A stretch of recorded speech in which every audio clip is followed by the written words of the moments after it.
would do if I were in charge of My Little Pony Generation 6. Video is not intended for children under the age of 13 years old. The comment section has been turned off. It's because YouTube did it, not me. I am an adult, not a child.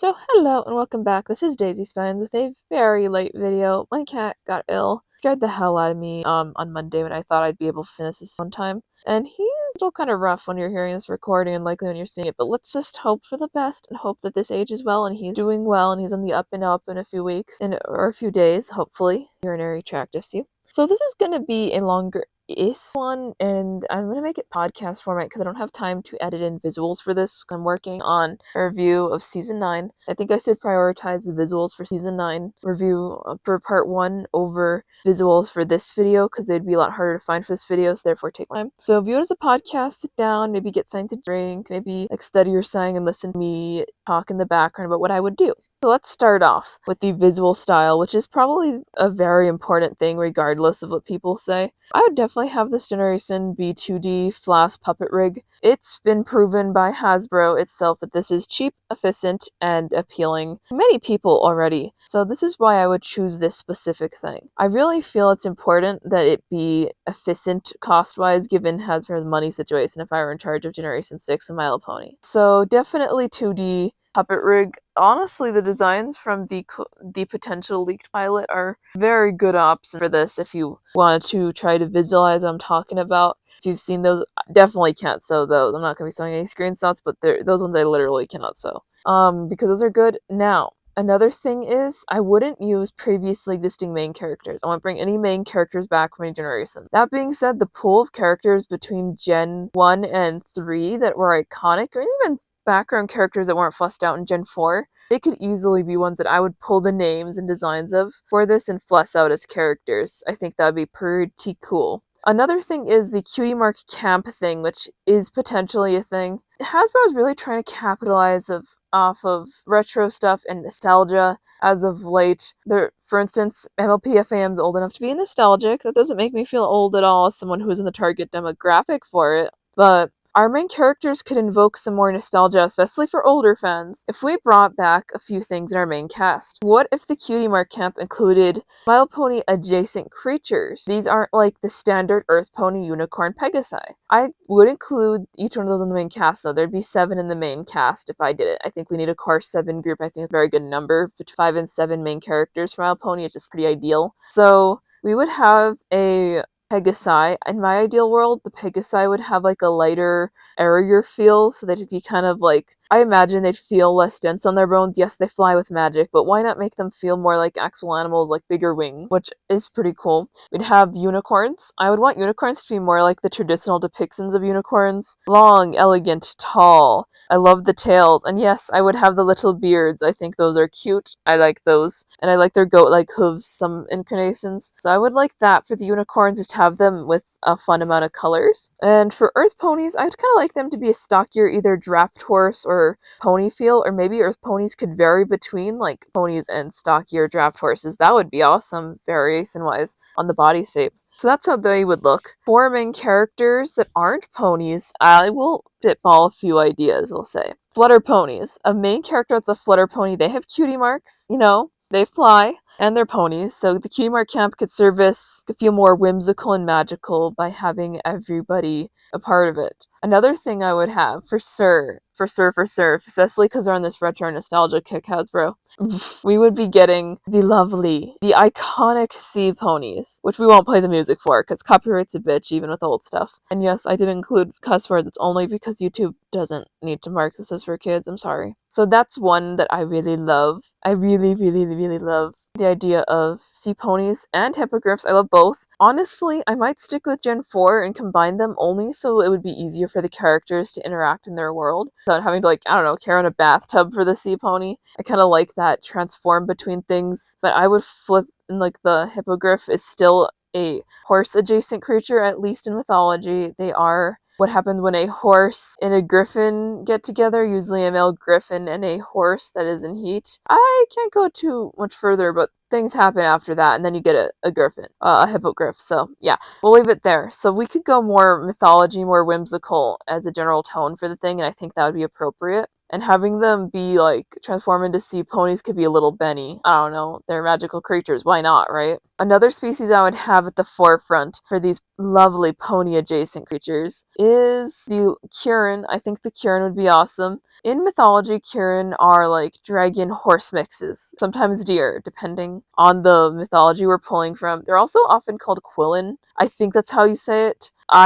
In My Little Ponies canon Gen 4, they call him Kirin, but Quillin is also a name that they could use if they wanted to. It's the same concept, just different name, that's all. So I would have a Kirin main character. It's not just because I'm a Kirin OC, although I would love that. Because they're pony adjacent, I'm sure we could rig it for them to have cutie marks, for the cutie mark camp part. And I just would love that. And because dragons are iconic to both fantasy and really My Little Pony in some extent, with Spike being a mainstay throughout many generations. Spike, just straight up Spike. I feel like that's the only pre-existing character they can justify pulling with previously done characters, because it's an alternate universe Spike. It's not our Spike. It's not our Gen 4 Spike or Gen 1 Spike or any other version or Gen 3 Spike. It's not any of those Spikes or any other version you can possibly fathom. So Spike would be a part of this still somehow. I'm not sure super how. Would he still be a little dragon? In my head, absolutely yes. Even if he's a grown-ass man, he would be a little dragon. Maybe a camp counselor or a bit of a protector of the camp or something. Or maybe even just going to the camp in relation to the Kirin or something. As some kind of like ambassador because the dragon side.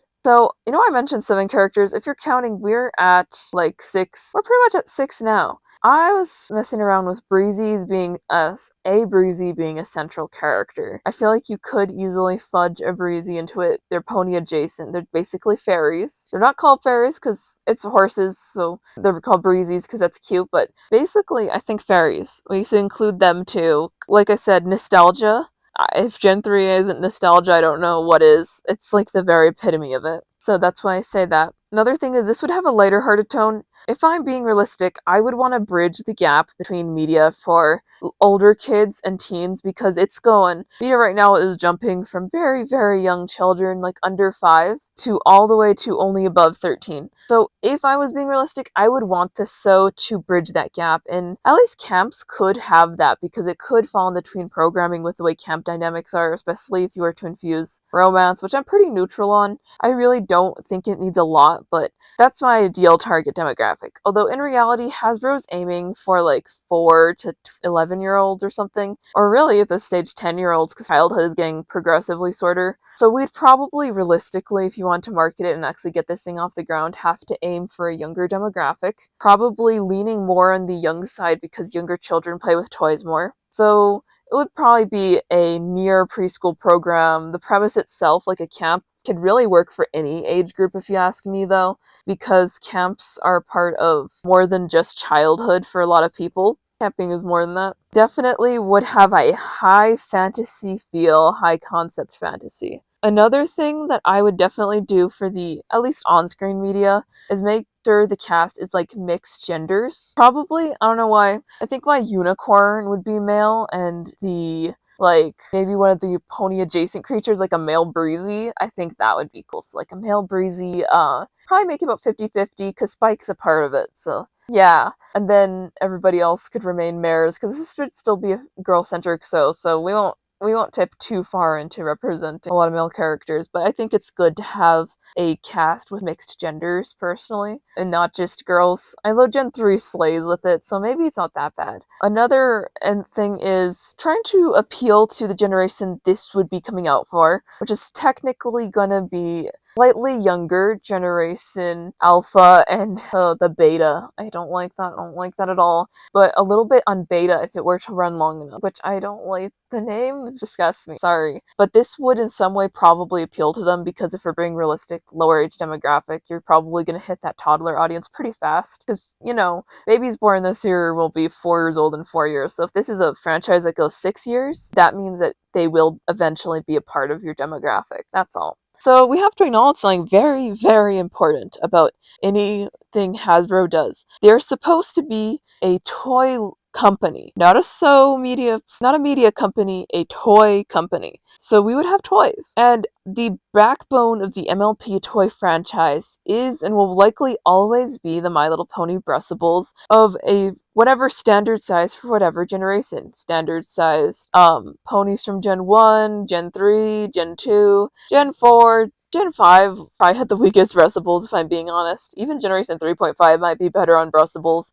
and they are rough, Gen 3.5. But yeah, definitely have Brustables be the backbone. I'd make sure they match the on-screen designs at least fairly well. This would mean limitations with certain characters, obviously. Like, you might have to set most of them into the same body type, which is unfortunate. I also probably would continue with blind bags, blind boxes, because they're still popular. The blind market, as much as I have my qualms with it, certainly scratches an itch that's very financially profitable. If they could go the higher quality route, because people are willing to pay that from things like Pop Mart if they want to for aiming older demographic, and if we're aiming younger, you can do the fun cheap stocking stuffer type toys, Easter basket, egg stuffer type ones. So it really works either way to have some kind of mystery surprise toys. Another facet I would like for the toys is definitely going to make sure they have some fun little things. I don't know how to say this. Every generation has like a gimmick, so there'd be a few. We might want to pull some of the more iconic gimmicks of earlier generations, maybe back to the forefront. Maybe like sparkly eyes or something. So definitely incorporate more gimmicks again. And market the toys. Make sure people are aware of them. Have them have a presence. Generation 5 toys lack quality, lack presence. Even though I like sculpted hair figures, the ones for Gen 5 are pretty weak because their hair doesn't have it doesn't have much dimension and tone. But those are definitely something that we could do. In a toy line, there should always be some room for innovation. So it needs to have something different. I know the My Little Pony Hasbro Pop toys were an example of them trying something different, although I'm not sure of their true success because they fizzled out very fast, very fast. But definitely try some other interesting toy gimmicks for them. That and definitely have auxiliary merchandise, things like dresses, clothes, definitely adult gear if we're aiming toward nostalgia where you blend certain things and art styles, and all those different things that people love. Definitely maybe try to model those clothes more off of what the actual kids are wearing these days, because the kind of pony clothes I wore as a youngin', they aren't the same.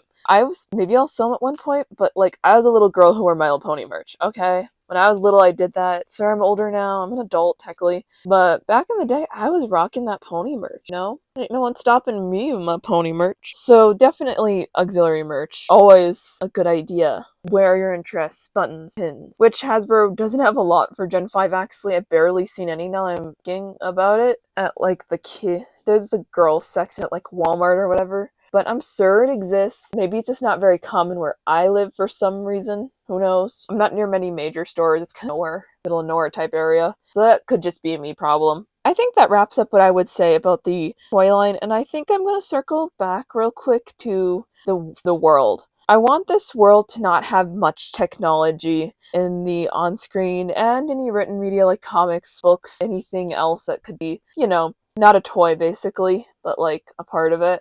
I think it needs to lack modern technology. It needs to feel medieval. It needs to feel old-timey. I think it needs to have some magical whimsy. I would love for it to feel a little bit like the last Unicorn movie in some aspects, where they are working towards something, like there's a greater goal. Serialized television is a lot more appreciated than episodic television nowadays. So if I'm being honest, even if it's for a younger audience, this should still be something that they lean into. They need to lean into serialized stories where things are always moving forward and always progressing. That needs to happen for this to succeed. It gives someone a reason to continue watching when you're wondering what's the next step. Because I feel like maybe Generation 5 struggled. It couldn't decide if it wanted to try to be a serialized story. It floundered its runtime. And Gen 6 has potential to not do that. So that's my reasoning. Now that I'm done with this, I would like you guys to consider commenting, subscribing. This has been Daisy Spines. Out.